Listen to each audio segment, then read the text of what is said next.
이사야 9장 6절에서 7절입니다. 이는 한 아기가 우리에게 낳고 한 아들을 우리에게 주신 바 되었는데 그의 어깨에는 정사를 메었고 그의 이름은 기묘자라 모사라 전능하신 하나님이라 영존하시는 아버지라 평강의 왕이라 할 것임이라.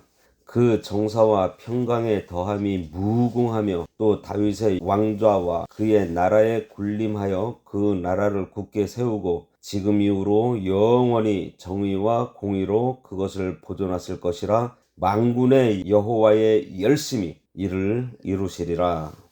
오늘 말씀의 제목은 만군의 여호와의 열심히 이를 이루시리라입니다.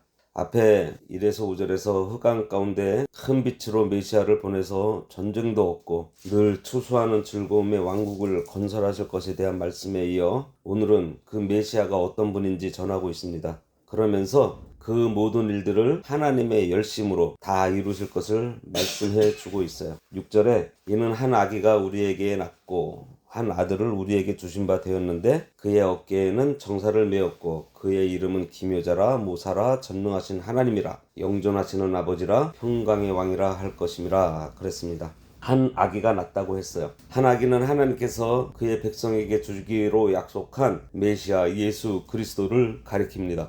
그리고 낳았다고 하는 해산이라는 의미의 말을 사용하므로 예수님께서 사람의 몸을 입고 오신다는 것을 뜻하고 있습니다. 한 아들을 우리에게 주신 바 되었는데 여기에서 주신 바 되었다고 표현된 것을 볼 때에 이미 존재하고 있던 분이었다는 것을 알 수가 있습니다. 예수님은 육신의 몸을 입고 이 땅에 태어날 때 처음으로 생기신 분이 아니라 이미 영원전부터 존재하던 분이셨는데 우리를 위해 주신 바 된 것입니다. 이것을 신학적 용어로 그리스도의 선제라고 해요. 예수님은 이미 존재하고 계신 분으로 하나님께서 때가 되어 이 땅에 보내신 것입니다. 이 예언은 바로 예수님이 삼위일체 하나님 중 성자라는 사실을 밝히고 있어요. 이 말씀을 통해서 예수님께서는 완전한 사람으로 오시면서 하나님이시라는 시인인 양성을 가지고 계신 분이라는 것을 알 수 있습니다. 예수님은 완전한 사람이고 하나님이시기 때문에 온 인류 전부를 합한 것보다 크심으로 만민의 모든 죄를 속할 수 있는 것입니다. 무슨 말인가 하면 인간이기에 우리 인류의 죄를 대신할 수가 있는 것입니다. 그리고 하나님이시기 때문에 용서하실 수 있는 권한이 있는 사람이면서 하나님이신 유일한 분이 예수 그리스도밖에 없어요. 이렇게 빛으로 오셔서 평강의 나라를 세우실 그리스도를 지금부터 소개하는데 어떤 분이신가 보겠습니다. 그 어깨에는 정사를 메었다고 했습니다. 어깨는 힘을 쓰는 곳입니다. 그리고 책임을 의미하고 있어요. 우리가 군대에서 계급장을 어디다 달는가 하면은 이 어깨에다 달아요. 어깨에 정사를 메었다고 했으니 이것은 주님께서 하시는 일에 대한 비유적 설명으로 우리를 다스리시는 통치의 역사를 하시기 위해 오시는데 이것을 책임지고 하신다는 것입니다. 메시아로 오시는 주님께서는 우리를 구원하시고 다시 우리가 그 죄에 빠지지 않도록 내버려 두시지 않는다는 거예요. 예수님을 믿는 자를 구원하시고 그가 다시 넘어지거나 실패하지 않도록 간섭하시며 다스려 주세요. 세상 끝날 때까지 함께 해주신다고 마태복음 28장 20절에 말씀하셨습니다. 그러니 우리의 구원은 완전해요. 한번 구원받은 자는 결코 망하지 않습니다. 왜요? 주님께서 어깨에 정사를 메었기 때문이에요. 끝까지 책임져 주시기 때문입니다. 그리고 메시아의 이름을 기묘자라고 했습니다. 기묘자는 영어로 원더풀이에요. 놀랍다, 놀라운 분, 신비한 분, 깜짝 놀랄 사람, 그런 뜻이에요. 왜 깜짝 놀라죠? 예수님이 오실 때 처녀의 몸에서 태어났기 때문입니다. 처녀가 아이를 낳았으니 깜짝 놀랄 일이죠. 예수님은 죽었다가 3일 만에 다시 살아났으니 깜짝 놀랄 일이에요. 예수님은 물 위를 걸어서 깜짝 놀랄 일을 행하시고요. 죽은 자를 살리셨습니다. 병든 자를 고치시고 눈먼 자를 눈뜨게 하고 안진뱅이를 일으키시는 예수님의 삶은 깜짝 놀랄 일들이 너무나 많아요.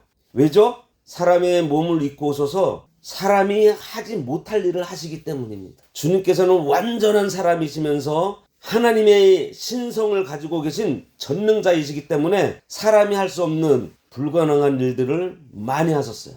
이렇게 그리스도께서 오셔서 인간 지각에 초월한 하나님의 신적 역사를 하시게 될 것을 지금 예언하고 있는 것입니다. 이사야는 예수님의 인성과 신성에 대해서 정확하게 보고 예언하고 있는 거예요. 그 다음에 주님의 이름을 모사라고 했어요.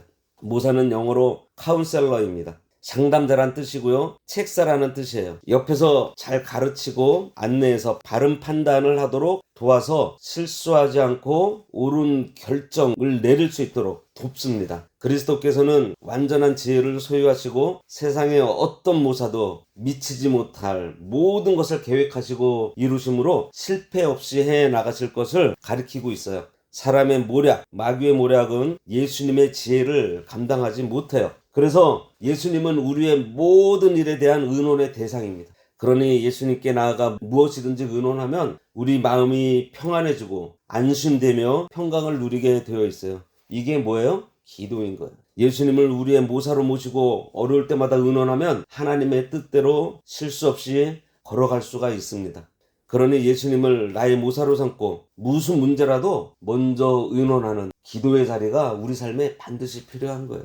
그 다음은 전능하신 하나님이라고 예수님을 부르고 있어요. 앞에서 한 아이라고 했는데 지금 그 아이를 전능하신 하나님이라고 하고 있으니 어떻게 보면 표현이 애매해요. 이것은 그리스도는 영원전부터 존재하신 하나님의 아들이시고 하나님의 영광과 권능이 동등하신 삼일체 하나님이심을 밝히고 있는 것입니다.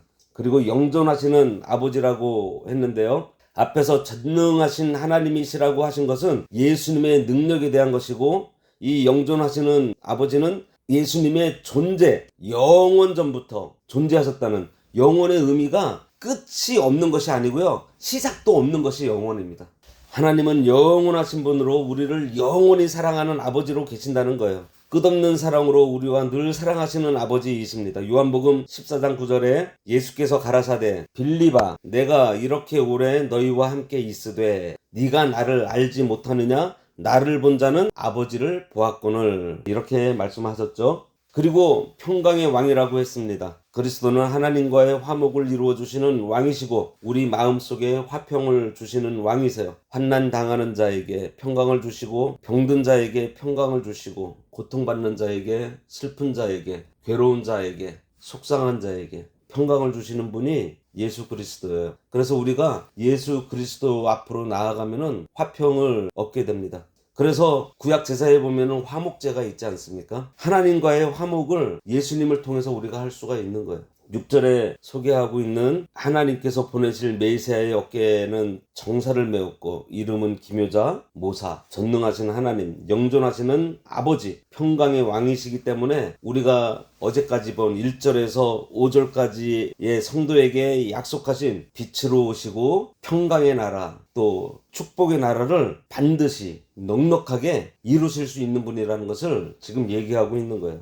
7절 말씀해 보면 그 정사와 평강의 더함이 무궁하며 또 다윗의 왕자와 그의 나라에 군림하여 그 나라를 굳게 세우고 지금 이후로 영원히 정의와 공의로 그것을 보존하실 것이라 만군의 여호와의 열심히 이를 이루시리라. 그 정사와 평강의 더함이 무궁하다 그랬습니다. 메시아 예수 그리스도께서 통치하시는 하나님 나라의 영속성과 영원한 평화 상태를 말해주고 있어요. 그리스도께서는 완전 무결한 정치로 우리를 통치하시기 때문에 그리스도의 나라는 변함이나 동요가 없고 더욱 더 평강이 넘칩니다. 이에 관한 예언은 이사야 뒤에 다니엘도 예언을 하고 있어요. 다니엘 7장 27절에 보면 나라와 권세와 온 천하 나라들의 위세가 지극히 높으신 이의 거룩한 백성에게 붙임바 되리니 그의 나라는 영원한 나라이라 모든 권세 있는 자들이 다 그를 섬기며 복종할 것이다 그랬습니다. 그리고 예수님의 동정녀 탄생을 알리기 위해서 나타난 가브리엘 천사도 이렇게 소개를 하고 있어요. 누가복음 1장 33절에 영원히 야곱의 집을 왕으로 다스리실 것이며 그 나라가 무궁하리라. 따라서 하나님 나라의 백성인 성도들은 세상의 제한적이고 일시적인 거짓 평화에 만족하거나 아니면 세상의 왜곡된 상황과 환경 때문에 좌절하여 자포자기하는 그러한 마음과 태도를 버려야 할 것입니다.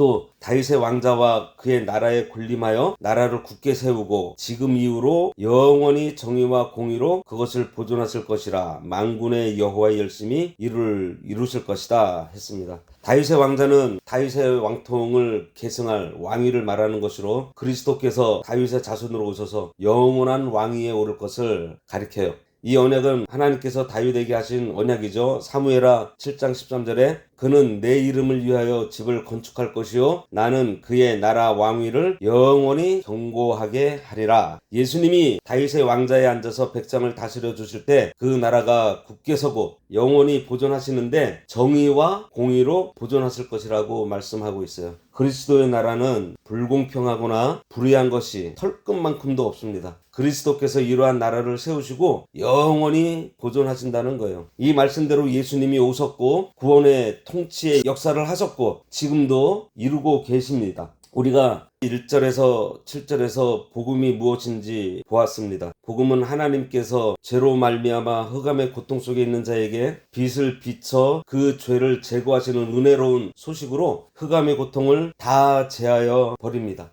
이 흑암과 고통을 제거하는 비결은 빛으로 나아갈 때 제거된다고 했어요. 바로 예수님께 나아가야 합니다. 내가 흑암 중에 있다는 사실을 인정하고 빛 대신 예수님 앞에 흑암과 고통을 내어놓을 때에 그 빛이 비추어 고통과 어두움이 치료를 받게 되어 있는 거예요. 우리가 예수 믿어 구원받았지만 아직도 육체의 부패성은 남아있어 살아가는 중에 어두움 가운데 거할 수 있습니다. 그때에 따르는 고통이 있어요. 그때 빛 대신 예수님 앞에 솔직히 다 고백하면 주님께서 빛을 비추어 그 고통을 다 제거해 주십니다. 이 일을 하나님의 열심으로 반드시 이루신다 그랬어요. 여기서 열심은요, 시기한다는 의미를 가지고 있습니다. 하나님께서 사랑하는 자기 백성을 원수들에게 빼앗기지 않으시려는 강한 질투심을 갖고 계시다는 것을 말씀하고 있어요. 그래서 이 말씀은 자기 백성들을 향하신 하나님의 뜨거운 사랑을 역설적으로 표현하고 있는 것입니다. 로마서 8장 35절에 누가 우리를 그리스도의 사랑에서 끊으리요 환난이나 공고나 박해나 기근이나 적신이나 위험이나 칼이랴.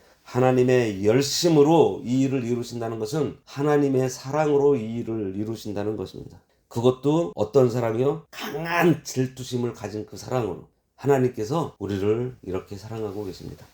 기도하겠습니다. 하나님 아버지, 하나님께서 흑암 가운데 고통받고 있는 저희들에게 보내주신 이 예수 그리스도께서 모든 정사를 짊어지시고 우리를 책임져 주시며 무한한 지혜로 우리를 이끌어 주시고 전능하시고 영전하신 분으로 우리에게 평강과 안정을 주시는 예수 그리스도를 저희들에게 보내주셔서 하나님의 그 뜨거운 사랑으로 지금까지 인도해 주신 것 참으로 감사합니다. 우리가 이 복음을 받았지만 육체의 연약함을 가지고 있기에 잊고 살 때가 많이 있었습니다. 하지만 이사야서를 통해서 저희들에게 이 복음을 다시 한번 상기시켜 주셨사오니 우리가 이 복음에 굳게 설 수 있도록 저희들의 마음과 저희들의 심령을 굳게 붙잡아 주셔서 우리가 흔들림 없이 신앙생활할 수 있도록 도와주시옵소서. 예수님의 이름으로 기도드리옵나이다. 아멘.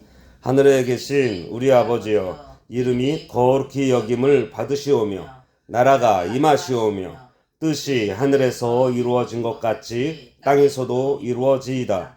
오늘날 우리에게 일용할 양식을 주옵시고 우리가 우리에게 죄 지은 자를 사하여 준 것 같이 우리 죄를 사하여 주옵시고 우리를 시험에 들게 하지 마옵시고 다만 악에서 구하옵소서. 대개 나라와 권세와 영광이 아버지께 영원히 있사옵나이다. 아멘.